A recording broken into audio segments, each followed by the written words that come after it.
Here are some items you'll find on the shelf at Kroger in Boonesboro. Salad cream, cock-flavored soup, and my newest addition that I found. Yeah, it's hot nuts. If you're in the mood for some hot nuts in your mouth, you just go down to Kroger in Boonesboro and you can pay for them. I thought that was illegal, but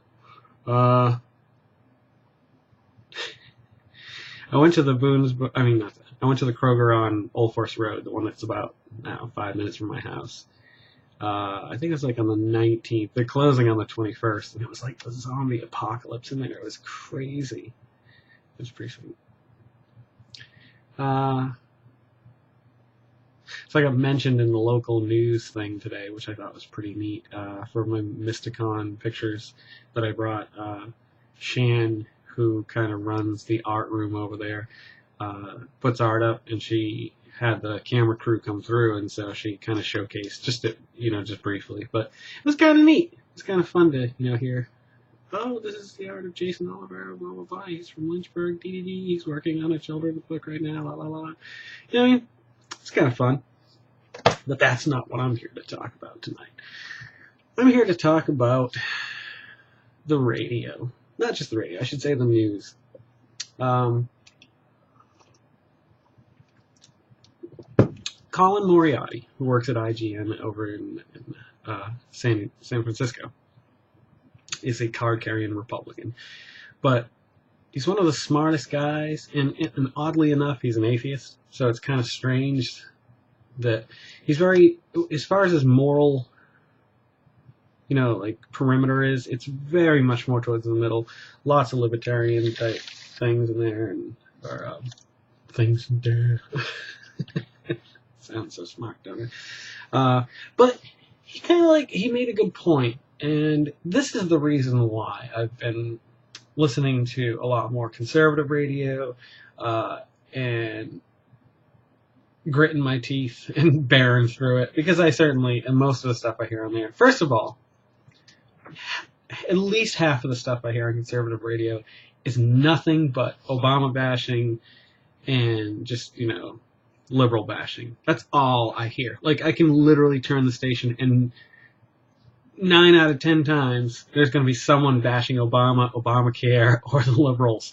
And it's like, okay, that's not the news. Like, you're just giving me an opinion about how much you can't stand this guy because he filled out his NCAA bracket, or he went to go see a movie last night. God forbid. Like, if roles were reversed, I mean, here's my point. If roles were reversed, if this had been George Bush, Jr.,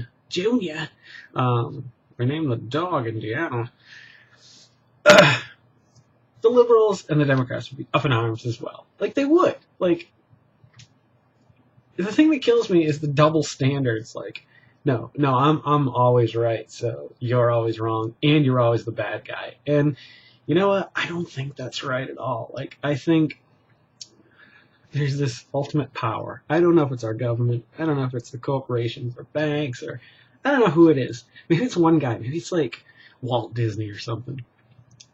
But I believe this entity, or these beings, not aliens, I mean humans, or elves, maybe they're elves, want this country as divided as possible. Like, I don't think the powers that be really give two shits about, finding middle ground or uniting, or I really think that it's just, divide and conquer. And it's working because there's so many people in Lynchburg. Obviously, this is a very conservative town, even though, we're kind of a blue state now, which is awesome. Oh, it feels so good. And Florida. But, because of that, the liberals in the city are very much the underdogs. And there's a growing movement. I mean, a very strongly growing movement. But with Liberty University here, you're always going to have the flocks, the sheep, to be herded. So, that being said, I started listening to conservative radio because of something Colin Moriarty said. He said, yes, I could listen to, I don't think he said Fox News because I don't think he supports Fox News, but he could listen to conservative radio, but what's the point? All they're doing is reinforcing everything you believe in and how you feel. I think it's important to know the other side, not the enemy, the other side, because just because you believe one thing doesn't make it right. Even if it's something that morally the moral majority, feels the same way about. Like, let's take gay rights, or equal rights for marriage, marriage equality. Take a look at that. The majority of this country fully supports it. See, the thing, I also learned about the Electoral College a little bit more. I didn't really know too much about it. I know that they kind of voted for the people's general opinion, and that when Gore should have won in 2000, no, not 2000, yeah. The Electoral College was the one that really cost him the election, not the people, because the people as a whole are more democratic in this country, and that's not an opinion. That's a fact, because that's why we have an Electoral College, to balance things out so that the right feels like they're getting equal treatment. Now, I don't think that's fair at all, personally. And so, if you look state to state, sure, you're going to have Texas, and you're going to have, the deep southern states that are pretty much, Republican. However, there is more Democrats in those states than, in some cases, than Republicans. But nonetheless, I'm getting off point here. The point is that we've been divided as a country, and I don't think that Republicans are terrible people. Or, you want to talk about the Tea Party? Yeah, I think they're terrible people. But, we do live together. However, the majority of this country does support things that lean to the left. And the dominoes are falling, like I said in a previous video, and they're going to continue to fall. And I don't think anybody's going to stop that now. However, the division hasn't, helped matters at all. Like, it's sad. Like, it's really sad, because people are so blinded by what they think is right that they give up looking for the truth. And I think that you should never hate somebody because of their political beliefs or their religious beliefs. You know what? I don't think that's fair. Like, you may not agree, but that person doesn't have to be stupid. They can be a smart person. Like,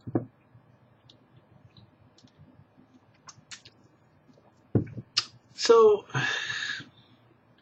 the problem is even our leaders, even our Congress, are kind of fodder as well. They've kind of fallen into this trap when, like, you would hope that our elected leaders would be the smartest among us, but they're really not. That's sad. It's like, I think everything's going to have to come crashing down and be rebuilt. I really do. I don't think there's an easy fix for all this. I don't think there's any fix. I don't think there's an electable leader that could change anything. Because, I don't think it matters. Like, I think we get appeased by 4 years or 8 years, and then the other side gets appeased for 4 or 8 years. Look at it. I mean, it's just, that's how things go back and forth. It's like, but I do think that finally, for the first time, people are becoming aware of the fact that the general consensus feels one way. And that's because you're doing things on a more state-to-state basis, which is a very Republican idea, like small government. I agree with that. I love this is where I'm on the fence, because I have strong feelings about social programs. I know it gets abused. I know that there's people that go out and buy alcohol and they're still on food stamps. But you know what? Maybe they don't have kids. Maybe, or the ones that do have kids. Like, I'm not trying to make excuses. I'm just trying to make people understand that just because you're helping take care of someone, this isn't a bad thing. Like, the system does get abused. Maybe there's a way of shrinking it down or moderating it better. But you can't just say get rid of all social programs. military spending. Cut military spending in half. We'll still be spending more than the top, 10 countries in the world. We spend so much. The problem is, I think, wars aren't going to be fought with boots on the ground much longer. I mean, it's going to be intelligence, drones. You can see it every day. There's less and less of a need for troops here in the United States, at least. So why do we have such a huge military? World domination? I don't know. What would happen if China called in all the money that we borrow, the billions or possibly trillions? I think it's billions. So, what would happen? If we didn't have it, we'd either A, print more and be like, there you go, and just put ourselves more in debt and or, we'd be like, yeah, we're not going to give you that back anymore. And what's that going to do? But who's going to oppose us? It's kind of scary. I don't know. I just think that there is hope. I believe in hope, as small as it is. And I think if enough people stopped fighting the other side and started, thinking of ways for middle ground, to meet in the middle ground, I should say. And I think another good example of this from the video that I saw was, abortion. It's not, you can't tell a person what to do with their body. Even suicide being illegal is stupid. Drugs being illegal is stupid. It's a victimless crime. It truly is. Stealing is illegal. That's fine. If somebody's stealing to pay for their drugs, that's fine. They're still doing it whether it's legal or illegal, but the use of that drug should not be illegal. Jesus, I really go off on some tangents sometimes and I get off course. I think if I could just focus a little bit better, I might be able to, I don't know, do something. So, yeah. Abortion. Why don't we say, and I got this directly from that video, I'll put a link to that video, right? Where's it going? Is it going? Oh, it's going. No, it should go right. Yeah, probably right. I don't know. It's over there somewhere.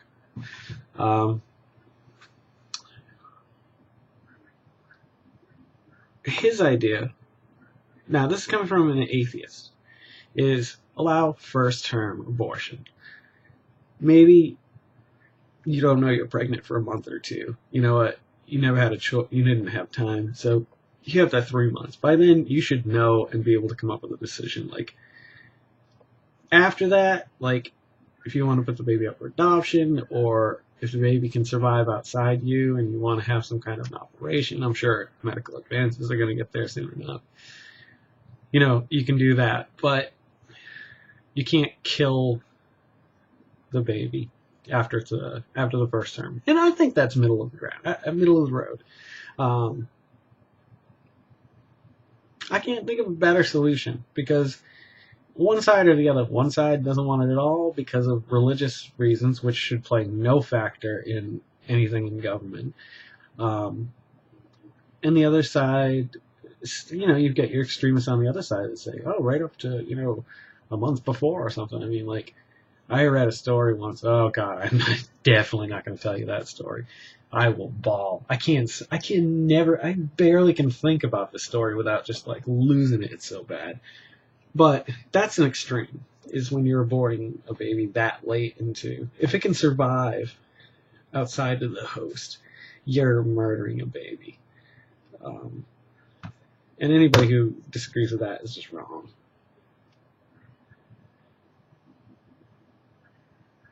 Yeah,